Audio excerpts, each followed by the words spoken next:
जब भी ड्रामा की शुरुआत होती है तो शेक्सपियर का नाम सबसे पहले आता है। तो क्या शेक्सपियर ड्रामा के फाउंडर थे? बिल्कुल नहीं। उनसे कई सेंचुरीज पहले से ड्रामा की हिस्ट्री की शुरुआत हो चुकी थी। तो आज उसी जर्नी को हम सिर्फ 10 मिनट में एक्सप्लोर करने वाले हैं। So hello students, welcome back to CUTPG i24/7 this Shalvi Singh.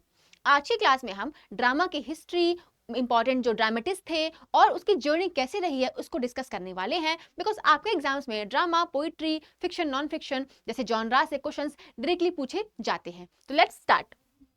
तो बात करते हैं हिस्ट्री की। तो ड्रामा का जो एक और नाम है उसे हम क्या बोलते हैं? ड्रामा को हम लिटरेचर ऑफ परफॉर्मेंस के नाम से भी जानते हैं। तो इसको आप नोट कर लेना कि ड्रामा का एक और नाम है लिटरेचर ऑफ परफॉर्मेंस। परफॉर्मेंस क्यों? क्योंकि ड्रामा हम सिर्फ सुना नहीं सकते हैं, ड्रामा को हमें परफॉर्म करके दिखाना है। ठीक है। तो ड्रामा जो है ग्रीक वर्ड से आया है। किस ग्रीक वर्ड से आया है?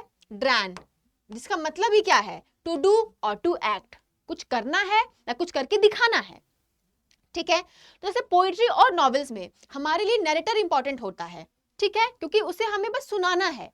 यहाँ वैसा कुछ भी नहीं है। ड्रामा में नैरेटर इंपॉर्टेंट उतना नहीं है जितना कि इंपॉर्टेंट हमारे लिए क्या है? परफॉर्मेंस है, एक्टर है, डायलॉग है, कन्फ्लिक्ट है, कैरेक्टर्स हैं, थीम्स हैं। तो drama written primarily for stage performance. Drama को बेसिकली लिखते हैं किसके लिए? परफॉर्मेंस के लिए, ना कि सुनाने के लिए। तो आपको मुझे कमेंट सेक्शन में बताना है कि ऐसा कौन सा ड्रामा है या ड्रामा की ऐसी कौन सी जॉनरा है जिसको हम परफॉर्म नहीं करते हैं, बस पढ़ते हैं। अब आपका दिमाग यहाँ घूम जाएगा कुछ लोगों का कि मैम आप तो खुद कह रहे हो कि ड्रामा को हम परफॉर्म करते हैं, और आप हमसे खुद ही पूछ रहे हो कि ड्रामा की ऐसी कौन सी फॉर्म है जिसे हम बस पढ़ते हैं। तो ये बेटा आपके लिए एक ट्विस्ट है। चलो, तो ड्रामा में क्या क्या चीजें इंपॉर्टेंट होती हैं उसकी बात करते हैं। तो डायलॉग इंपॉर्टेंट है। अब ड्रामा को परफॉर्म करेंगे तो दो लोग तो बातें करेंगे ही। डायलॉग, एक्शन, कुछ एक्शन होगा, कुछ रिएक्शन आएगा, तभी तो मजा आएगा ड्रामा में। Next we have gestures and then we have character conflicts. तो ये इंपॉर्टेंट पॉइंटर्स हो गए आपके ड्रामा के लिए। ड्रामा को बस नरेट नहीं करते हैं, ड्रामा को परफॉर्म करके दिखाते हैं। ड्रामा जो है ड्रैन वर्ड से आया है, जो ग्रीक वर्ड है, इसका मतलब है टू डू और टू एक्ट। ओके। चलो, तो अब बात करते हैं ड्रामा की हिस्ट्री की। तो ड्रामा जो है 6th सेंचुरी BCE में ग्रीक कंट्री साइड से फ्लरिश हुआ। ठीक है। तो ये आया कहां से? Originated in ancient Greece during religious festivals dedicated to Dionysus, Greek god of wine and celebration. तो ग्रीक गॉड थे जो कि वाइन और सेलिब्रेशन के लिए माने जाते थे, जिनका नाम था डायोनिसिस। इनको इनको ऑनर देने के लिए, इनको प्रेज करने के लिए एक रिलीजियस सेरेमनी रखी जाती थी। ठीक है। उस सेरेमनी में होता क्या था? उस सेरेमनी में होता था कि कुछ performance of specific structure songs and dances, कि कुछ लोग साथ में गाना गा रहे हैं या फिर डांस कर रहे हैं। इस परफॉर्मेंस को हम कहते थे डिथिराम्स। आप इसको नोट कर लेना। डायोनिसिस गॉड का नाम, ये किसके गॉड थे? वाइन और सेलिब्रेशन के।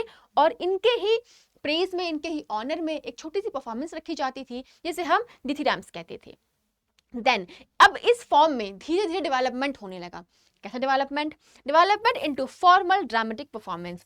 धीरे धीरे जो है उसमें कुछ डायलॉग्स, कुछ कैरेक्टर्स, कुछ कन्फ्लिक्ट्स ऐड होने लगे और यहीं से ड्रामा की शुरुआत होती है। The Greeks give the world the first great dramatic form, tragedy और कॉमेडी। और यहीं से हमें ड्रामेटिक फॉर्म्स लाइक ट्रेजेडी और कॉमेडी देखने को मिलती है।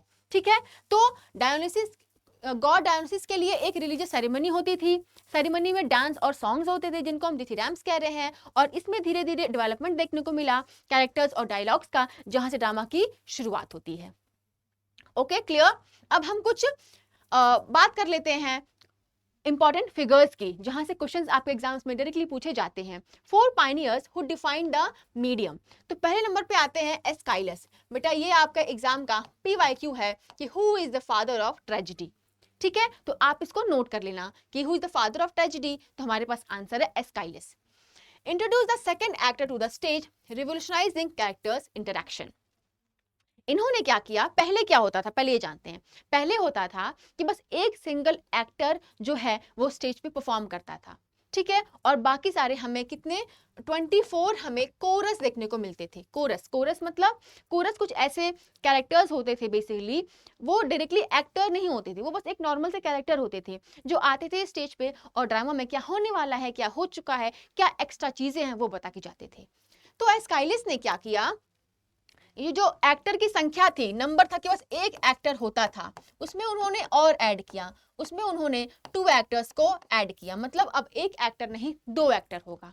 ठीक है, तो धीरे धीरे जो है एक्टर्स का नंबर बढ़ने लगा और कोरस का नंबर घटने लगा। ठीक है, then we have Sophocles, master of structure.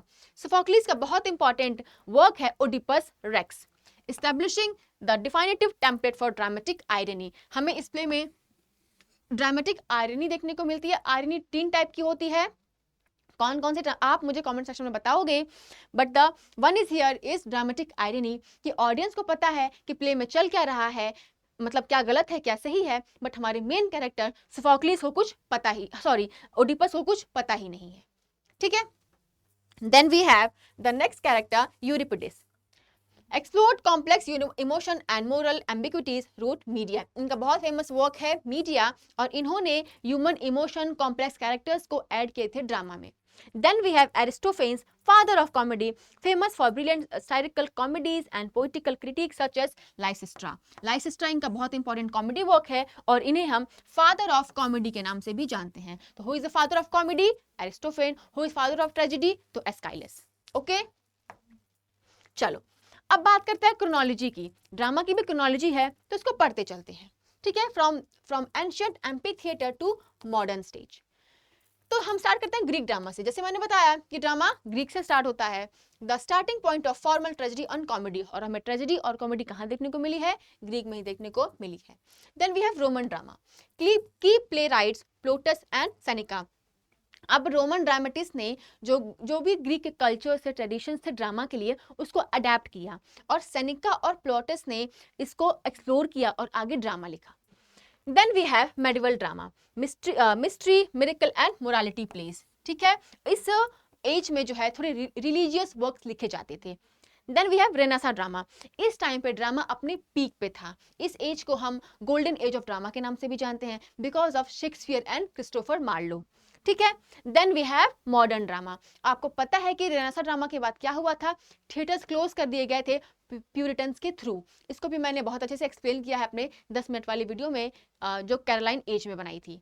ठीक है, then we have modern drama. Modern drama में हमें क्या देखने को मिलता है? रियलिज्म, डीप साइकोलॉजी और कॉम्प्लेक्स सोशल इश्यूज। अब धीरे धीरे stream of consciousness, social issues, trauma, anxiety, psychology, इन सारी चीजों पे फोकस किया जाने लगा ड्रामा में। तो आप क्रोनोलॉजी देख सकते हो ड्रामा की। ठीक है, then we have some major types of dramas. तो हमारे पास है tragedy, tragic comedy, farce, melodrama और कॉमेडी।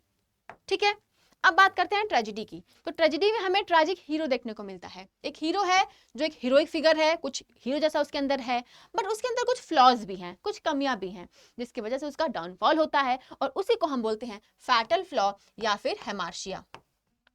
ठीक है, यहां से भी बच्चा आपके एग्जाम में क्वेश्चन आ चुका है, तो मेक श्योर आपको पता हो कि हेमार्शिया क्या है।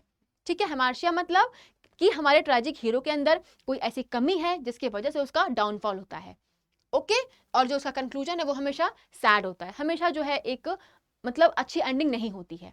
ये कुछ एग्जाम्पल्स हैं, जैसे कि Oedipus racks, Hamlet, Macbeth, King Lear. Now, next we have comedy. The anatomy of comedy, humor, critique and resolution.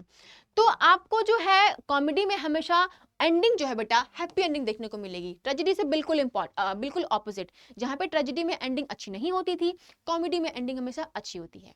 ठीक है, और इसमें सोसाइटी को क्रिटिसाइज किया जाता था, और ह्यूमर एंड मिस्टेकन आइडेंटिटी, कुछ कुछ ऐसी मिसअंडरस्टैंडिंग्स होगी ना कि हंसते हंसते पेट दुख जाएगा। ठीक है, तो स्टार्टिंग बहुत ही मतलब कंफ्यूजन वाले सेटिंग से होगी कि ठीक है, बट एंडिंग जो है हमेशा हैप्पी एंडिंग होगी। एग्जाम्पल है as you like it, 12th night and the importance of being earnest, जहां पे आपको अर्नेस्ट का डबल कैरेक्टर देखने को मिलता है। Now next we have tragic comedy. अब जैसे ट्रेजेडी और कॉमेडी को मिला के हमने क्या बना दिया? Tragic comedy. इसका यूज कौन करते थे? शेक्सपियर करते थे। वो कहते थे कि लाइफ में जैसे कि ना बस खुशी होती है ना बस गम होता है, कभी खुशी कभी गम, तो वैसे ही हमारे वर्क्स में भी बस ना ही बहुत खुशी होनी चाहिए ना ही बस बहुत ज्यादा गम होना चाहिए। तो ट्रेजेडी की सॉरो वाली एलिमेंट्स और कॉमेडी की हैप्पी वाली एलिमेंट्स मिला के उन्होंने ट्रेजिक कॉमेडी बना दिया। ठीक है, a seamless mix of tragedy and comedy, और सबसे अच्छा एग्जांपल इसका है the winter's tale. Now we have melodrama. अब मेलोड्रामा के नाम से समझ में आ रहा है कि इसमें बहुत ही ज्यादा ड्रामा है। ठीक है। तो emotional conflict featuring a very clear hero and villain, इस ऐसे वर्क्स में हमें हीरो और विलन के बीच में एक बहुत अच्छा डिफरेंस देखने को मिलता है और इमोशनली बहुत ज़्यादा कॉन्फ्लिक्ट देखने को मिलता है। हमारे पास एग्जाम्पल है अंकल स्टॉन केबिंग का stage adaptation. Then we have farce. अब फार्स को आप समझ सकते हो बहुत ही हंसी वाली कोई मूवी, ठीक है। Exaggerate physical humour and highly absurd situation, कुछ भी हो रहा है, लाइक लिटरली गाड़ी खोल रहे हैं तो 10 लोग गिर रहे हैं, किस मूवी का सीन है ये? तो कुछ ऐसी चीजें हो रही हैं कि कुछ समझ ही नहीं आ रहा है हो क्या रहा है। तो एग्जाम्पल है इसका चार्लीज आंट, ठीक है। चलो अब बात करते हैं हमारे इंपॉर्टेंट राइटर्स की या फिर फिगर्स की। तो हमने बात की थी सोफोक्लिस की, पीछे हमने बात की थी एरिस्टोफेन्स की। देन अगर हम रेनेसां में आ जाएंगे तो क्रिस्टोफर मार्लो, विलियम शेक्सपियर और Ben Jonson. Then we have modern age Henry Gibson, George Bernard Shaw जिनको हम जीबी शॉ के नाम से भी जानते हैं, and we have Samuel Beckett. ये कुछ इंपॉर्टेंट फिगर्स हो गए हमारे स्टूडेंट्स। और एक बार हम रिवीजन कर लेते हैं फटाक से। तो ड्रामा को हम क्या बोलते हैं? लिटरेचर ऑफ परफॉर्मेंस के नाम से भी जानते हैं। टाइप्स इसकी है tragedy, comedy, tragi comedy, farce और मेलोड्रामा। ओरिजिन कहाँ से हुआ था? Ancient Greek 6th century BCE. Then we have कि इवेंट क्या था कि डायोनिसिस के फेस्टिवल या फिर एक रिलीजियस सेरेमनी होती थी उनको सेलिब्रेट करने के लिए, ठीक है। Father of tragedy is Aeschylus and father of comedy is Aristophanes. And then we have the main our hero William Shakespeare. इन्हें हम मतलब फादर ऑफ कॉमेडी तो नहीं कह रहे हैं बच्चा, या फिर फादर ऑफ ट्रेजेडी कुछ भी, but he is the greatest English dramatist ever. तो ये एक हमने ड्रामा को ऊपर से पूरा कवर कर लिया है कि हिस्ट्री क्या थी, बायोग्राफी क्या थी, बायोग्राफी कह लो या फिर पॉलिटिकल रीजंस कह लो, और एक क्रोनोलॉजी क्या थे, इंपॉर्टेंट राइटर्स कैसे थे, कैसे वर्क्स लिखे जा रहे थे, और फादर कौन कौन है, ठीक है। चलो, तो जैसा आपको पता है कि फ्रेंडशिप डे है, ठीक है, तो हमारे पास आ चुका है फ्रेंडशिप डे का सेल, जहां पे आपको सारे बैचेस पे 50% तक का ऑफ मिल रहा है अगर आप यूज करते हो कूपन कोड SS02, ठीक है। तो कल फ्रेंडशिप डे है, अपने फ्रेंड को सरप्राइज देने के लिए उसको बताओ कि अगर आप तैयारी कर रहे हो for CUT-PG in any subject तो आप इस सेल का प्रॉफिट ले सकते हो और यूज कर सकते हो कूपन कोड SS02 और बैच में एनरोल कर सकते हो, क्योंकि अगस्त तो स्टार्ट हो गया बेटा, अब आपकी प्रिपरेशन कब से स्टार्ट होगी। और अगर आप तैयारी कर रहे हो for CUT-PG in English literature तो आप बैच में एनरोल कर सकते हो by using the same coupon code SS02। Ultimate 2.0 batch जिसकी क्लासेस चल रही हैं, तो लेट मत करो क्योंकि अब इससे अच्छी सेल और दोबारा नहीं आएगी। अब सेल आएगी लगभग इंडिपेंडेंस डे या उसके बाद ही, तो तब तक क्लासेस बहुत ज़्यादा मतलब हो जाएंगी तो बर्डन बढ़ता चला जाएगा, ठीक है। तो टाइम को वेस्ट नहीं करना है और बैच में एनरोल करना है। And this is my Telegram ID, if you want to connect here you can, और वहां पे आपको सारी डिटेल्स मिल जाएंगी, ठीक है। This is my email ID. अगर आपकी कोई भी डाउट है, कोई भी क्वेरी है रिलेटेड टू CUT-PG, आप मुझसे यहाँ कनेक्ट कर सकते हो अपना नाम, अपना कॉन्टैक्ट नंबर और अपनी क्वेरी या अपनी प्रॉब्लम के साथ, ठीक है। तो मुझे यहाँ मैसेज कर देना shalvi.singh@adda247.com, अपना नाम, कॉन्टैक्ट नंबर और अपनी क्वेरी के साथ, ठीक है। तो यहाँ पे मैं आपकी प्रॉब्लम को सॉल्व कर दूंगी, बैचेस के बारे में बता दूंगी, और कोई अगर अलग डाउट है आपका फॉर रिगार्डिंग CUT-PG वो भी आपकी सॉल्व हो जाएगी, ठीक है। तो आई होप ड्रामा के लिए सारी चीजें क्लियर हो गई होंगी। ड्रामा को हमने बहुत ही 10 मिनट में अच्छे से कवर कर लिया है। मिलेंगे फिर किसी ऐसी अगली वीडियो में जहाँ पे हम किसी और लिटरेरी जॉनरा को एक्सप्लोर करेंगे। वीडियो अच्छी लगी हो तो अपने फ्रेंड्स के साथ शेयर करना, उन्हें भी बैचेस के बारे में बताओ, और जो क्वेश्चंस पूछे हैं मैंने उसका आंसर मुझे बताओ, ठीक है। चलो फिर मिलते हैं अगली वीडियो में, तब तक के लिए बाय बाय, टेक केयर, जय हिंद।